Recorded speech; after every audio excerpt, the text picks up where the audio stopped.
All right, good morning. Again, welcome to the FY23 Crime Victim Assistance Program orientation meeting. Like I said, this meeting is being recorded. It will be available on our website on Monday when that grant solicitation opens. So we're just going to go through a few things today regarding just some general information on the solicitation, priorities of the Victim Assistance Grant that was approved by the Commission, as well as some general information on the grants portal. If you guys have any questions, feel free to, you can raise your hand using the Google platform, or you can also type your questions in the chat and we'll take questions. I'll stop periodically for any questions that you guys might have. But again, welcome today and thank you for attending this meeting. I'll go ahead and introduce us in the room today. So my name is Heather Bonet and I'm the Crime Victim Services Program Manager here at ACJC. And I'm Dorinda Johns, and I'm the Crime Victim Services Program Coordinator here at ACJC. So thank you. Before we jump right into the orientation meeting, I just want to go over a few things. So this FY23 Victim Assistance Grant will open on Monday, February 7th. So that application will be open in our portal at 8 a.m. So that will open on the 7th. Applications will need to be submitted by 3 p.m. on March 18th. So it will close on March 18th. Just keep in mind, the grants portal does lock that down at 3 p.m. So grant applications have to be submitted in advance of that 3 p.m. deadline. Anything after the turn of 3 p.m. Will not be accepted into the system, and we are unable to accept late applications. So just a heads up, I would recommend getting those applications submitted at your earliest convenience. That way, in case there's any technical difficulties, you guys can reach out. We can always work with you in advance of that 3 p.m. deadline. But once that hits, we're unable to do anything for submission. So just a heads up on that. This information will all be available in the announcement, which will also be posted on Monday morning when that grant opens. You'll be able to access the announcement for the FY23 grant, as well as this recording for the meeting, a copy of the PowerPoint that we're using, and any other information that we have. We will be posting that on our website. I will go ahead and share quickly where you'll be able to find that.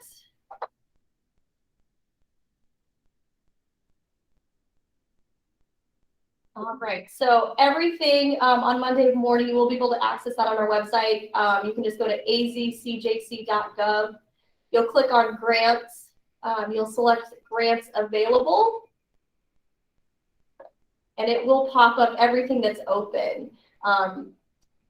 Right now, it does say closed as that has not opened, but it'll be updated with the close date, which will be March 18th. Like I said, we'll have a copy of the announcement, a copy of this PowerPoint, and any other instructions will be available right here under the downloads. And you'll be able to select apply here, and it will take you to our grants portal. So that's where all the information will be on Monday morning. So again, you'll go to our website, and all of that information will be available. We do have a few other open grants right now, so those are there as well if you're interested in exploring any other grants that ACJC has available. So with that, I'm going to go ahead and get started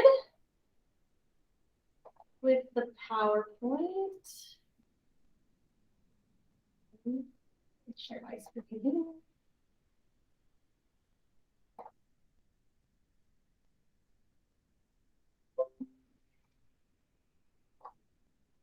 Can you see it?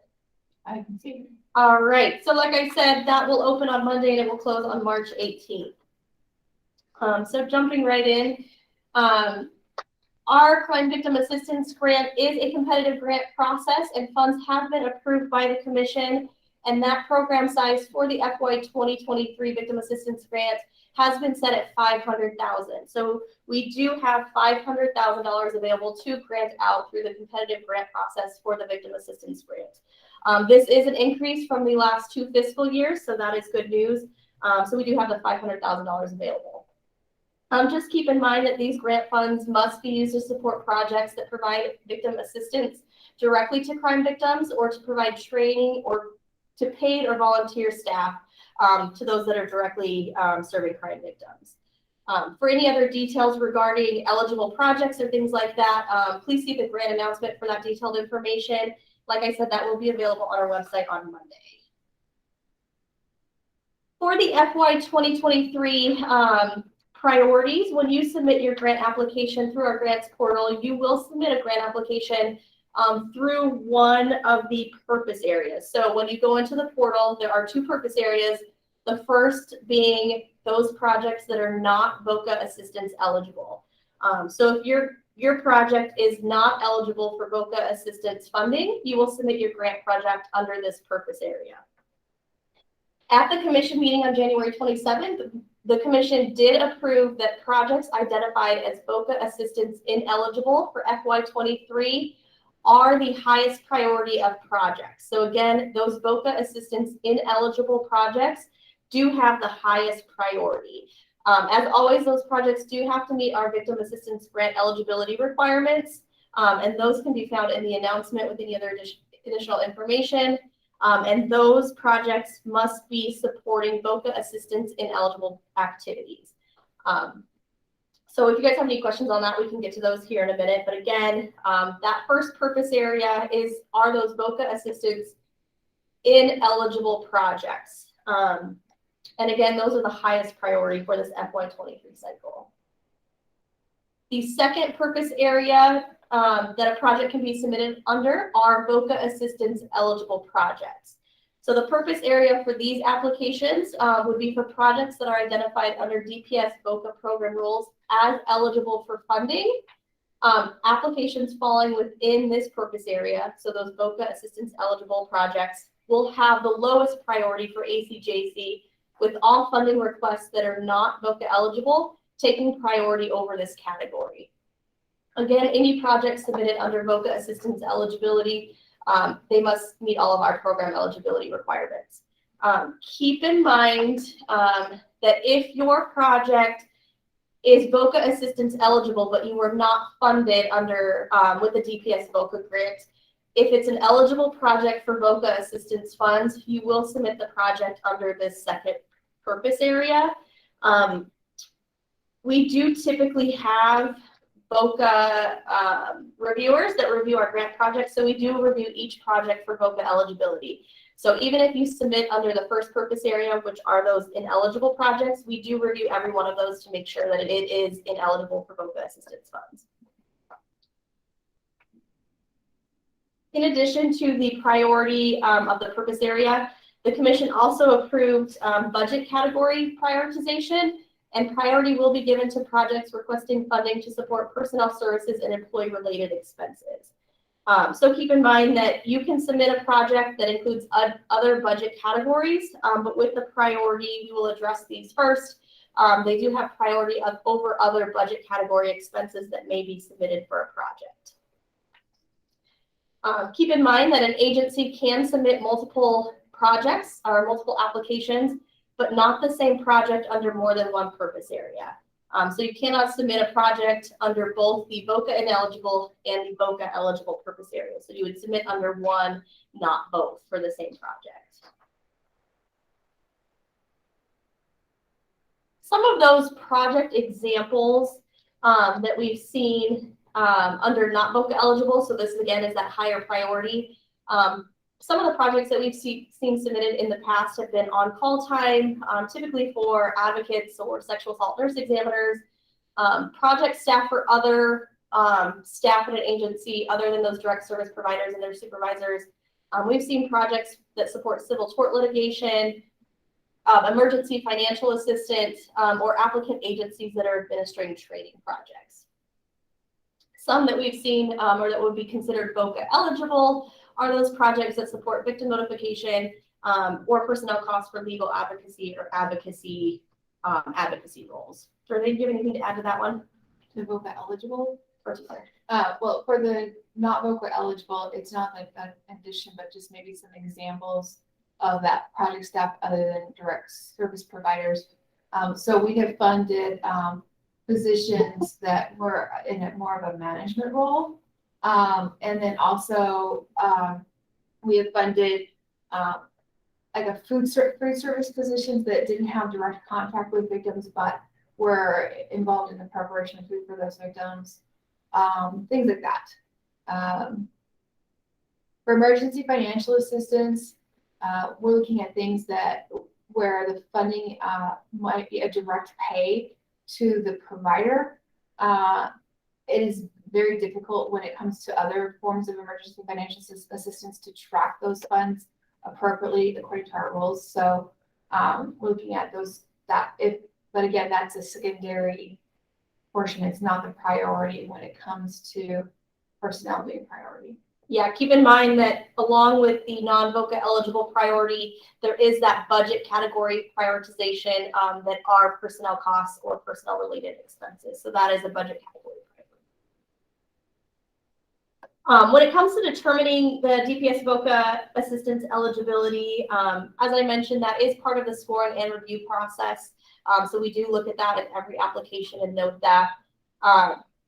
As part of your application submission, and this will be included in the instructions, you will submit a total project budget that would reflect all sources of your funding, which may include DPS VOCA assistance funding that that project receives. The scoring team does utilize the VOCA assistance guidelines and the DPS VOCA assistance guidelines for reviewing to determine eligibility. And like I mentioned, historically, a member of DPS VOCA assistance program has participated as part of the ACJC scoring team. So they do review, historically review those applications for VOCA assistance eligibility. I will go ahead and pass this on to Dorinda to go through the grants portal here in just a second. So she'll go through the specific website and kind of the application process. But before that, I just wanted to provide our information. You can see my program information for Heather, as well as Dorinda's on here. So if you guys have any questions, ultimately between now and the end of the week, if you have anything in advance of that solicitation opening or any other questions. So with that, before we jump into the application portal, are there any questions that folks may have as it relates to our priority areas, our program size, or anything else that I may have talked about just now?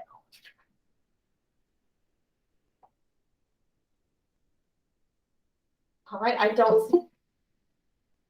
don't see any questions at the moment, so I will go ahead and pass to Dorinda, and we will open it again for questions after she reviews the grants portal.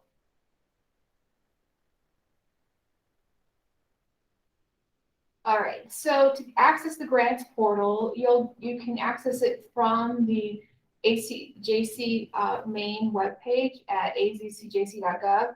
You go under grants, you'll see ACJC grants portal is an option. You click on that, it will take you to the main page. First, you have to understand that you must have an account in order to log into this page. So up at the top, you'll see a section where you can register. It's really easy to do. You complete the registration. You need to put some information about your agency in, including DUNS number if it's known, your address and information. And you really need to make sure that when you're putting this in, that you're putting in the legal name for your entity or agency. And if you're coming from a government agency, then put in not your section, but your actual overarching agency in there. So if it's, for example, Maricopa County Attorney's Office, that's what you would put in there. You wouldn't put in Victim Services, Maricopa County, you put Maricopa County Attorney's Office. So then after you've registered, you're going to put a password in, make sure you remember that password, and then you would go in and log in. If you've already registered, you can use your login from prior years to log into the system. I'm going to switch over to a different page to show you.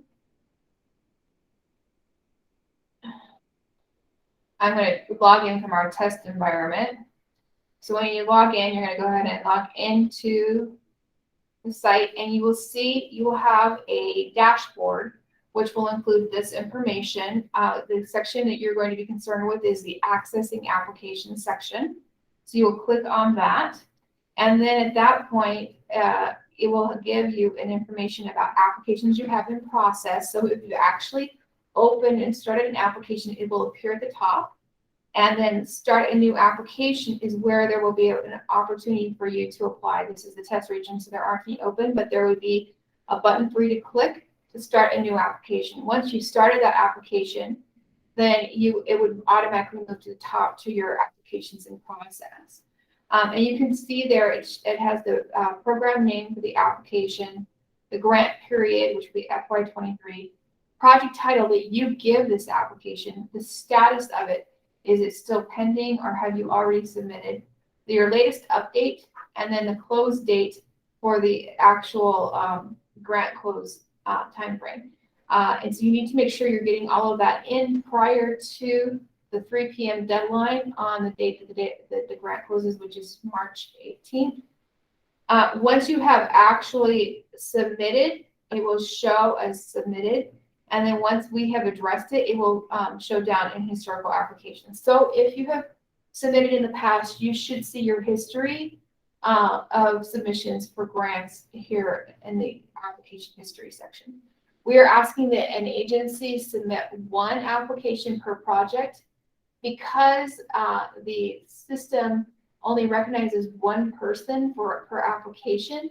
If there are multiple people assisting you with applying, then you're going to have to get the information from them and complete that section for them, because they will not be able to go in for you unless you were to like give them your logon, which I do not recommend, because it's not something that they can access and see themselves. It is just assigned to you at this point.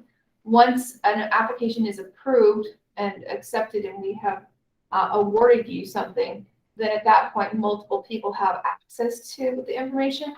But initially there's only 1 person, the person applying, that has access to the application itself. Any questions so far?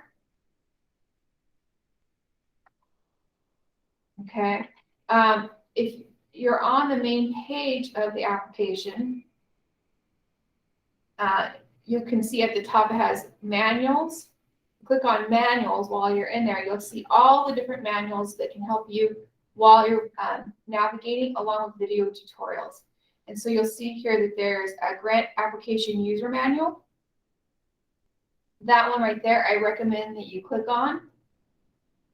It will take you to, taking some time. It'll take you to a PDF. And that PDF will give you a step-by-step instruction on how to access the grants portal and complete an application.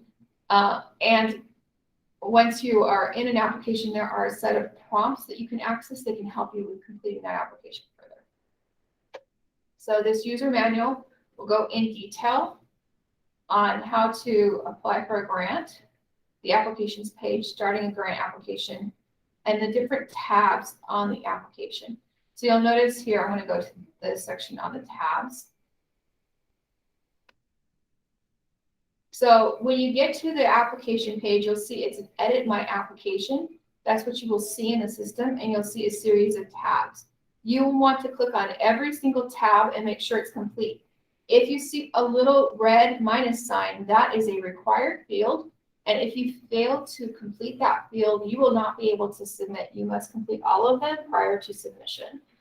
So you'll want to go through this manual as you're, and print it out possibly, keep it with you as you're going through this process. One of the key pieces that you're going to want to look at the instructions on is going to be the questions and narratives and objectives sections. Each of those sections, as you're completing them, will have a little question mark at the top next to the general question section. You click on that question mark, it's going to pop up a box with additional information specific to this particular grant application and how to complete those questions. You will need to click on those question marks to successfully complete this application. If you miss one of them and you try and complete it without it, there is a very good chance that you will miss putting in information that is critical, especially when it comes to the question section and the objective section. You will need to attach information. If you click on the attachment section in the online portal, you will have an opportunity to upload attachments. There are a number of required attachments, and all of those will be listed in the announcement. If you do not have all the required attachments, you may have points taken off, and you may find that because this is a very competitive process, that you are not awarded funding because of a lack of an attachment. So please make sure you include all attachments required. Once you have all attachments in, have answered all the questions and all the tabs, then you can go to the certification tab, and that is where you can then certify that your application is complete and submit. Any questions?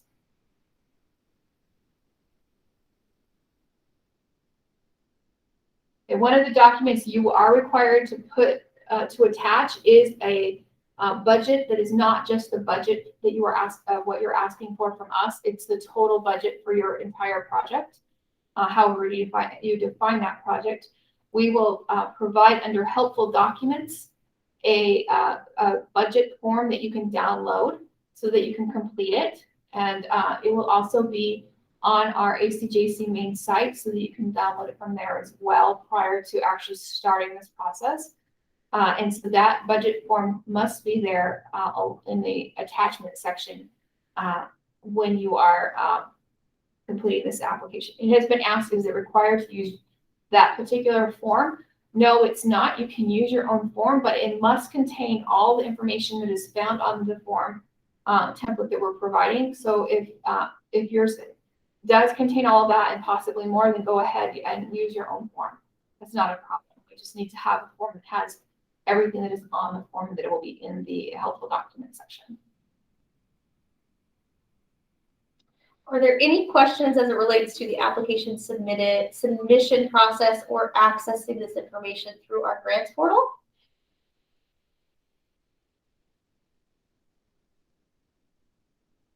I don't see any questions or any chats raised. Like we mentioned, that information will all be available on our website on Monday when that grant does open for application. It will also be available in that application portal as part of the application package. Just to kind of go over the main points, we do have $500,000 that was approved for the victim assistance program size. So we are able to grant out up to $500,000 in victim assistance funding for this grant program.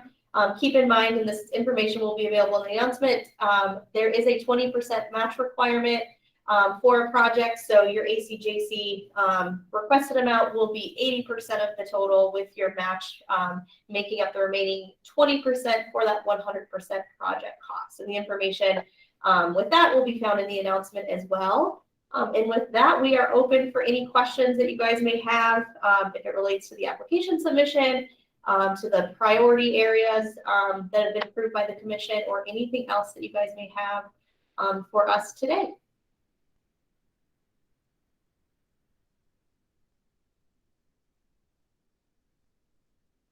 Guys, think of them after the fact. Just let us know once that solicitation does open. We are limited in what information we will be able to provide to you. So if you have anything between now and the end of the week, just let us know. That website will be available, the orientation PowerPoint that I presented earlier will be available on our page. So you can always reference that for any information, as will this recording. So if you have any questions or need to go back and reference anything, it will be available. Otherwise, we will stay on for the next minute or two in case anybody has any questions. Otherwise, thank you guys, and we look forward to reading your applications.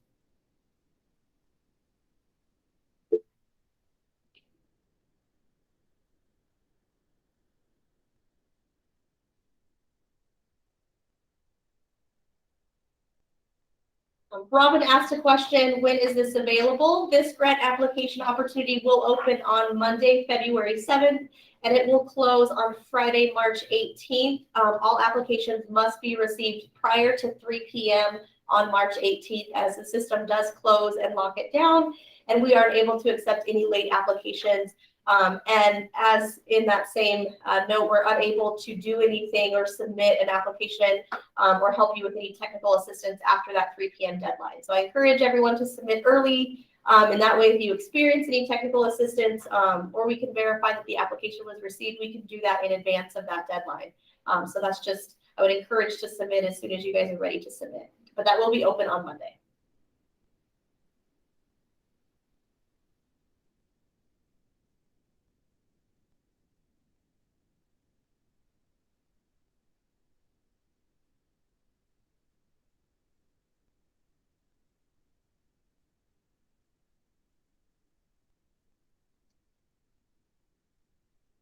Sure, I didn't miss any questions.